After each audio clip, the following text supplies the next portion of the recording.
Hello বন্ধুরা, আজকে তোমাদের সাথে আমি শেয়ার করব ক্লাস 3 ইংলিশ বইয়ের থেকে ইউনিট 2 মাই ফ্রেন্ড যে প্যাসেজটি আছে এইটা। রুহুল আমিনকে আজকে আমি এটা পড়াতে বসছি, ওর কমপ্লিট হয়েছে। দেখো বইটার দাগায় কি করছে। যাক, আমরা অন্যদিকে মন না দেই, আমরা পড়াটা মন দিয়ে দেখি।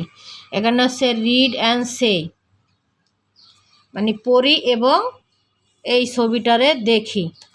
ছবিটাতে 3টা বালক আছে যে ফুটবল খেলতেছে।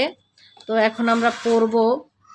I am Sunil, I am 8 years old, I have many friends and Rahat is my best friend, he is also 8 years old, he lives near my house and we go to the same school.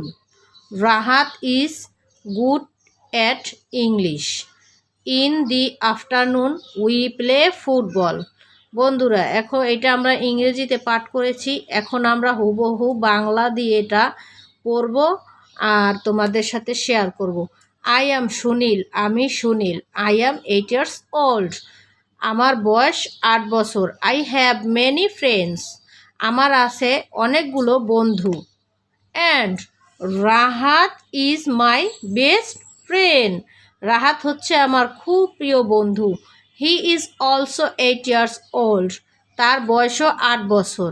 He lives near my house, সে আমার বাড়ির কাছেই থাকে। And we go to the same school, আমরা দুজনে একই স্কুলে পড়ি। Rahat is good at English, Rahat খুব ভালো ইংরেজি পারে। ইন দি আফটারনুন, যখন বিকেল হয়। উই প্লে ফুটবল, আমরা ফুটবল খেলি। ধন্যবাদ বন্ধুরা, কার কার ভিডিওটি ভালো লাগছে আমাদের কমেন্টের মাধ্যমে জানাবে। সবাইকে ধন্যবাদ, গুড বাই। আরও এরকম ভিডিও পেতে হলে আমাদের সাথে থাকো এবং আমাদের চ্যানেলের সাথে থাকো। নোটিফিকেশন বেল বাটনটি বাজিয়ে রাখো যাতে আমরা এরকম আরও ভিডিও ছাড়ার সাথে সাথে তোমাদের কাছে পৌঁছে যায়।